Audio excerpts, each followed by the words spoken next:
Salut à tous les amis, salut YouTube, c'est Mika, très heureux de vous retrouver, j'espère que tout le monde se porte bien.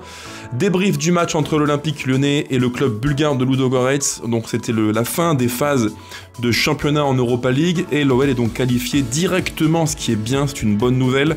Pour les huitièmes de finale, il n'y aura pas de match en plus d'ici 2 semaines. Et dans l'optique où l'OL a du mal à enchaîner les matchs, c'est peut-être pas une mauvaise nouvelle dans le fond.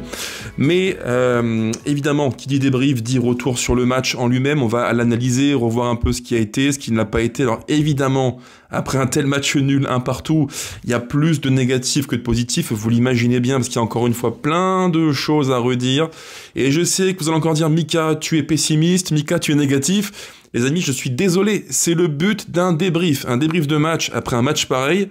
Si je ne dis pas qu'il y a plein de trucs qui ne vont pas, je ne suis pas honnête. Alors oui, je pourrais avoir le beau rôle et dire bah tout va bien, on voit un match où l'OL se qualifie, bonne nouvelle, super, rendez-vous au prochain match contre Marseille ce week-end. Je pourrais faire ça, c'est facile. Mais en vérité, est-ce que ce serait vraiment un bon débrief ? Moi, je crois pas. Je pense qu'il faut dire la vérité, ce que l'on voit. Et ce que l'on voit, c'est que c'est pas fameux du tout. Et j'ai envie de dire, c'est le titre de ma vidéo.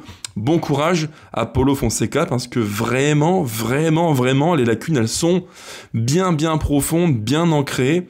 Et c'est bien au-delà que le simple cas du coach. J'en ai parlé en vidéo sur YouTube, sur Twitter. Ça m'a valu quelques reproches des uns et des autres. Mais c'est pas grave, j'assume. Je ne suis pas un sagiste, un pro-Pierre Sage. Je m'en fous, en fait. Je ne suis ni anti-Textor, ni pro-Sage, ni pro-JMA. Non, j'essaie d'être le plus objectif possible selon ce que je vois. Et quand il y a un truc qui me déplaît, quand il y a un truc qui me paraît injuste, eh bien je le dis. Et là, je trouve que le sort qui a été réservé à Pierre Sage, je trouve qu'il est injuste. Et ce match-là montre bien que c'est pas qu'une question de coach. C'est bien plus large que ça. Il y a un problème de fond à l'OL, un problème qui est structurel. Et tant qu'on ne l'aura pas résolu, et je pense qu'on ne pourra pas le résoudre sur 6 mois, c'est impossible puisqu'il y a des profils qui manquent dans l'effectif, et bien on aura tout le temps ce type de match dont je parlerai juste après.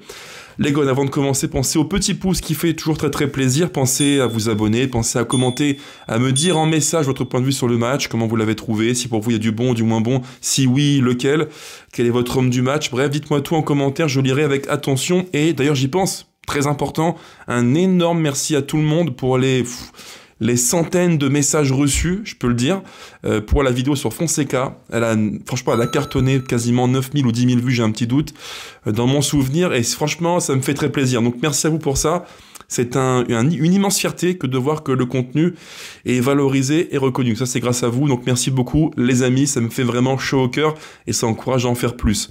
Alors, le débrief du match, pour commencer, on va d'abord consacrer un sujet, je dirais, au contexte du match, parce que dans ce match-là, je dirais que le contexte, ce qu'il y a autour du match, c'est quasiment aussi important que le match. Contexte difficile. Alors je vais ne pas revenir sur la parenthèse Pierre Sage, j'en ai parlé largement sur la chaîne. Maintenant, vous connaissez mon point de vue sur la question. Mais ce match-là, moi, je voulais voir un petit peu l'ambiance. Je voulais voir les attitudes, je voulais voir l'avant-match. Je voulais voir Fonseca en tribune, je voulais voir comment se comporte Textor dans les gradins, je voulais voir les joueurs sur le terrain qui auraient dû amener un surplus de motivation. Bref, je voulais voir plein de choses, je dirais extra-foot, en dehors du terrain. Alors, on commence par déjà Textor en tribune avec Paulo Fonseca, parce qu'on dit Paulo et pas Paolo. On m'a dit en commentaire, Mika, on dit pas Paolo mais Paulo. Donc en portugais, je dirais Paulo. Paulo Fonseca, qui était présent donc en tribune au Parc OL. Normal, jusque-là pas de souci, mais je ne vous cache pas. Alors, sans faire de sensationnalisme, d'émotion à outrance, c'est pas le but de ce que je vous dis là, mais je ne cache pas que j'étais un petit peu gêné. On sait que le contexte est tendu, que les supporters ont fait des banderoles dans le stade. D'ailleurs, je les ai un peu en tête. Il y en a une qui disait Pierre Sage, remerciements, soutien éternel. Il y a aussi une banderole sur Textor qui, dans mon souvenir aussi, disait au mot près, Textor, ta gestion nous laisse sans voix. Là encore, ça me paraît normal et c'est bien que les supporters le disent, et je trouve même qu'ils ont été encore sympas, relativement gentils. Ça, c'est mon point de vue sur la question. Donc, dans ce contexte-là, je ne cache pas que j'étais un petit peu... Alors, c'est pas du sensationnalisme, c'est pas de l'émotion à outrance, loin de là. Allez, ne me dites pas en commentaire, Mika, tu en fais trop sur Pierre Sage, il n'est pas mort, c'est vrai. Mais je trouve que la façon d'amener Fonseca dans le stade, en tribune officielle, avec Textor à ses côtés, tout sourire, même un peu trop à mon goût, voilà, j'ai envie de dire un peu d'essence, quoi. C'est un contexte qui n'est pas facile, on n'est pas en mesure de fanfaronner. Voilà, c'est la petite parenthèse sur le sujet. Ça m'a un petit peu déplu. Vous me le direz, vous, en commentaire. Moi, je n'ai pas trop aimé ce moment-là du match. Mais c'était un point que je voulais évoquer avec vous. Ensuite, bon, les banderoles, je l'ai dit. C'est bien que nos supporters se bougent un petit peu sur le sujet. C'est important pour rappeler les bases de ce qu'est un club stable. Et maintenant, place au match. Alors, le match, en termes d'attitude, c'est le second thème de la vidéo. Donc, l'histoire du match. Je voulais voir sur le terrain des joueurs motivés. Et à vrai dire, je dis souvent sur les différents réseaux que pour moi, les joueurs n'ont pas lâché Pierre Sage. En termes d'attitude contre Nantes, j'ai pas vu de comportement choquant, pas du tout. Et là, ce soir non plus. Alors, il y a des comportements individuels à la perte de ballon qui me dérangent, mais c'est pour moi lié au profil des joueurs qui ne sont pas forcément, disciplinés, qui manquent de rigueur, qui manquent d'intelligence tactique, qui manquent de coffre physique. Voilà, ça c'est lié à leur profil individuel, mais dans l'ensemble des comportements que j'ai vus, je n'ai pas vu de tricheurs. J'ai vu des courses, des mouvements, des projections, Verretou, Tolisso.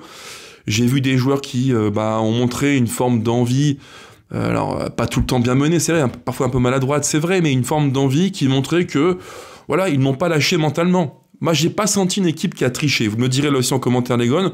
Pour moi, il n'y a pas de grands reproches à faire sur l'attitude globale de l'équipe. Je dirais que le coup d'envoi du match se donne et durant un quart d'heure, on voit un Noël qui est moyen. D'ailleurs, à la télé, Sidney Govou dit que le match est compliqué et qu'on va vite oublier le quart d'heure de l'OL. Je le rejoins, évidemment. Voilà, un déchet technique fou. Et en face, moi, ce qui me fait peur, c'est qu'on a réussi à rendre fort techniquement, en tout cas visuellement, Ludogorets. On parle de Ludogorets, une équipe bulgare, alors qui joue fréquemment l'Europe, c'est vrai, mais on ne parle pas d'une équipe top 50 en Europe, quoi. C'est quand même flippant de se dire qu'en face, t'as des joueurs comme Juan Cruz, le Brésilien, qui d'ailleurs devrait signer à Botafogo, t'as des joueurs comme, je crois que son nom c'est Alex Marcus dans mon souvenir, t'as le petit Vidal, t'as des mecs comme ça qui techniquement m'ont donné l'impression d'être par moments plus forts que les nôtres. Et c'est pas possible quand même, quoi. On parle de, logiquement, dans une logique normale et habituelle, l'OL doit écraser Ludogorets. Et on peut me dire, problème d'envie, de motivation, problème tactique, moi je suis prêt à tout entendre, il n'y a pas de souci les amis. Mais par contre, en termes techniques, c'est pas normal. On a pris par moment, on peut le dire, une petite danse, quoi. Moi j'ai vu des joueurs en première mi-temps côté bulgare qui étaient plus fit que nous, plus agiles, plus mobiles, techniquement plus propres, qui faisaient des petits crochets, des petites feintes. Waouh, c'est pas possible, pas possible. Avec... encore une fois, des problèmes de fond. Des problèmes de fond. Je l'ai dit là encore très souvent et je le maintiens. J'ai fait un tweet à la mi-temps, donc sur X, j'ai écrit un message qui, je pense d'ailleurs, a été mal compris parce que peut-être pas bien formulé de ma part, donc je vais le redire en vidéo, le préciser. Je pense que les contraintes qu'a subies Pierre Sage, Fonseca va lui aussi les subir. Il n'y a aucune raison pour que tout ce qu'on a vu de mal depuis 6 mois, subitement disparaisse. Il y a trop de lacunes profondes dans l'effectif de l'OL. Et des lacunes de plusieurs niveaux. C'est technique, c'est physique, c'est mental, c'est tactique évidemment. Et c'est aussi lié, ça c'est un truc qu'on ne dit pas assez, et on passe trop sous silence les profils des joueurs. Pour moi, c'est l'un des mots sur le plan foot, tout en haut de la liste. Les profils qui composent l'effectif. Je l'ai dit, durant tout l'été, pour moi, le mercato estival, ça a été un bordel. Un bordel sans nom. On a pris des profils de joueurs qui ne collent pas avec ce que le coach voulait mettre en place.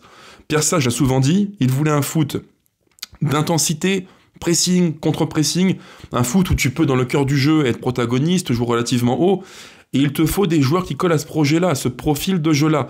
Et malheureusement, ce soir, pour moi, on a la preuve par A plus B que dans l'effectif de l'OL, il te manque des profils complémentaires. Tu prends le milieu de terrain, tu prends Tessman qui fait un match horrible, j'en parlerai en troisième point de la vidéo, match horrible. Tu prends Tolisso, tu prends Verretou, les trois jouent sur un rythme plan-plan. C'est lent, c'est en mode tractopelle. J'ai rien contre eux. En soi, quand tu prends les trois joueurs, c'est pas des mauvais joueurs. Évidemment, on parle de joueurs pros qui ont des bases techniques quand même assez bonnes. C'est pas ça la question. Mais en termes de complémentarité, dans ce foot de maintenant qui privilégie, qui valorise tellement les courses, l'intensité, l'impact, les mouvements répétés, les efforts, la projection, quand tu mets Tolisso, Tessman, Verretou, t'es mort. T'es mort, c'est terminé. T'es mort dans le film, t'as aucune chance.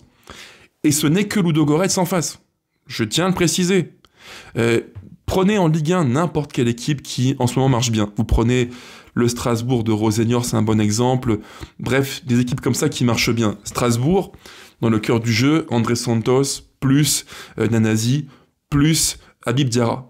Bah désolé, mais en termes de profil de jeu, c'est complémentaire, ça court beaucoup plus, et par rapport à nous, c'est un foot qui est beaucoup plus moderne et adapté au foot de maintenant. Nous, on a trop de profils qui jouent arrêtés, qui sont lents dans la gestuelle, dans la prise de décision, c'est lent, c'est plan-plan, c'est scolaire, et évidemment, là, je pense aussi que Fonseca se heurtera au même problème que Pierre Sage dans les choix de joueurs, les profils qui matchent les uns par rapport aux autres, et surtout l'éternel débat 4-2-3-1, 4-3-3. J'ai aucun doute. Malheureusement, Paulo Fonseca va se heurter aux mêmes galères. Et s'il n'y a pas de secret, ça va rester, c'est évident. Pour moi, ce match contre Ludogorets, si je prends... Alors, il faut le dire aussi, en seconde mi-temps, il y a un vrai débat qu'il faut poser sur le débrief. Pour moi, ce match-là, il révèle exactement ce qui ne va pas. Et toutes nos lacunes, elles sont défensives, elles sont individuelles.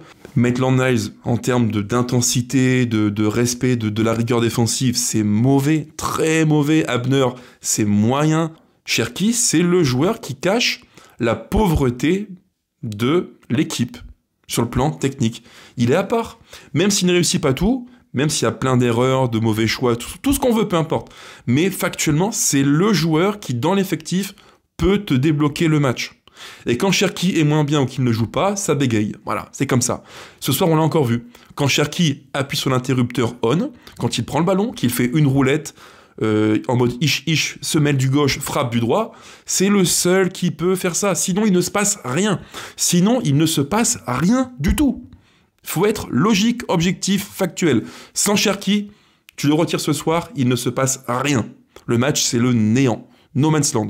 Pour moi, si on passe à côté de ce constat-là, on néglige un énorme problème de l'OL. Mais c'est pas que ça. À l'heure de jeu, Georges Maciel change de dispositif. On est sur un 4-2-3-1, 4-4-2 un petit peu hybride, un peu dur à définir, avec la case qui rentre et qui épaule Mikotadze. Bon, c'est un choix du coach.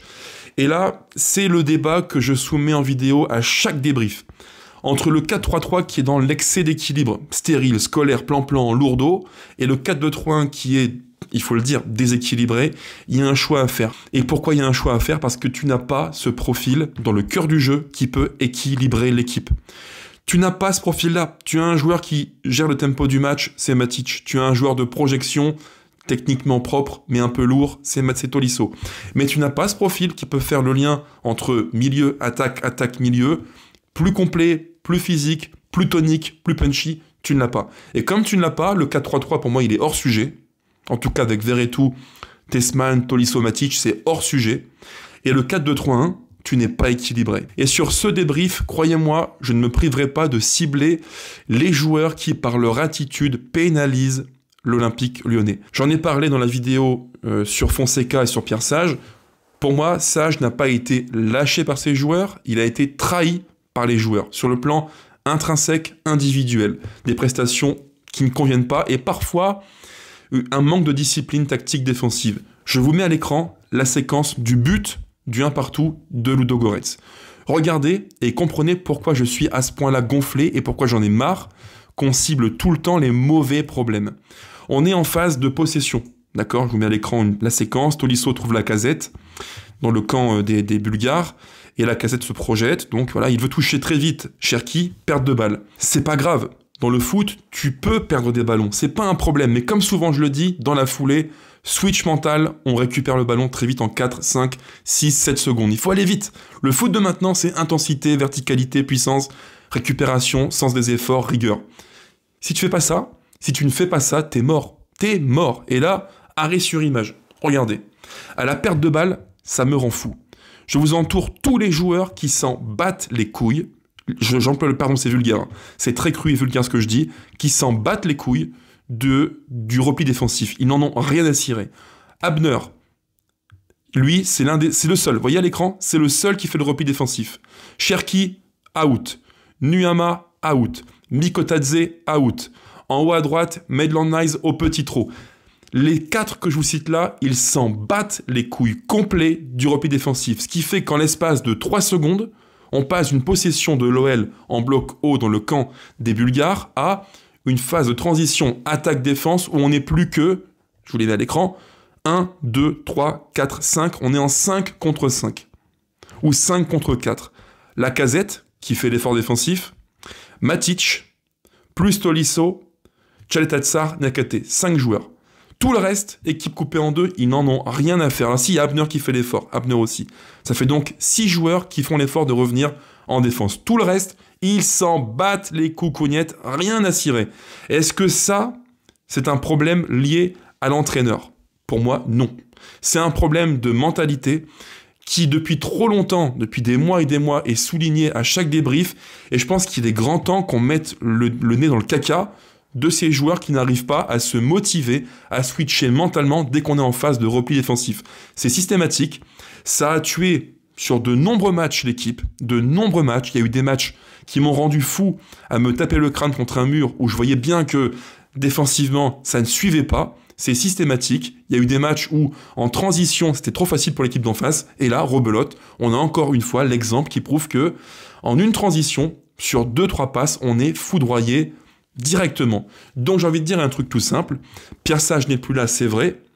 Bienvenue à Paulo Fonseca, mais cher Paolo, cher Mister, moi je vous aime beaucoup, vraiment, mais bon courage, parce que les défauts d'hier ne disparaîtront pas demain, ils seront encore là, et ça va prendre du temps, beaucoup de temps pour gommer tout ce que je vous dis là, qui est très négatif et qui pénalise l'OL et qui je pense font qu'on a maintenant un plafond de verre qui est clairement indiqué, qui est lié au profil des joueurs, et aussi à une forme d'indiscipline, de naïveté, de manque de maturité tactique collective de l'équipe. Et enfin, troisième thème de la vidéo, mon top et mon flop du match. Alors, mon top du match, je vais aller vite.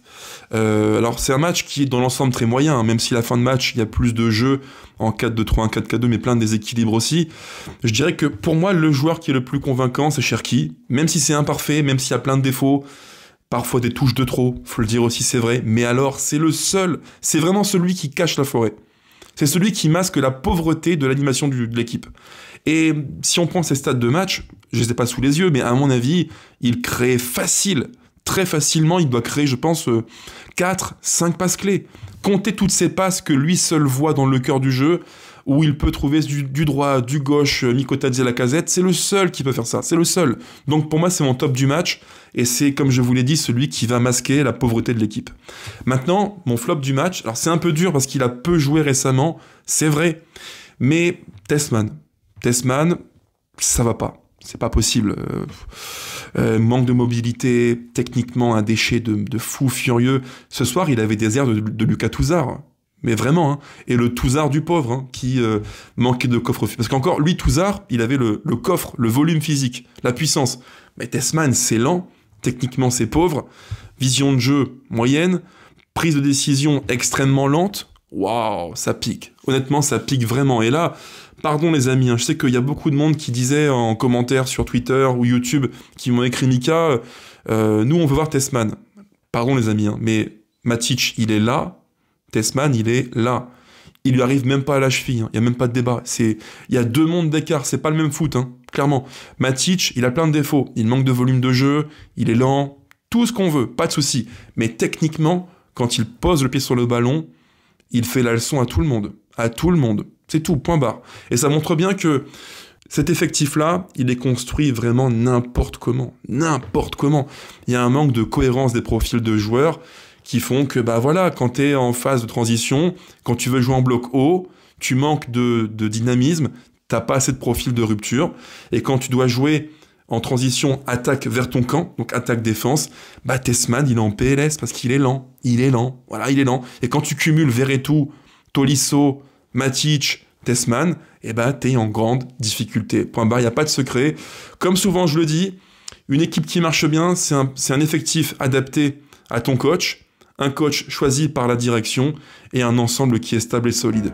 C'est tout. Voilà en gros les gones, mon débrief du match. Alors j'espère avoir été complet et pas trop dur quand même, mais je pense qu'il faut dire les termes, parce que trop souvent on se voile la face sur ce que vaut réellement l'OL. Donc là je l'ai dit avec mes mots, en espérant ne pas avoir choqué le plus grand nombre. Bref, sur ce les amis, portez-vous bien. À très vite, sûrement demain, après-demain, je verrai bien pour un contenu sur la chaîne qui parlera peut-être de Fonseca, de Mercato. On verra bien, j'ai quelques idées pour vous. Sur ce, ciao ciao les gones, à bientôt, allez l'OL toujours.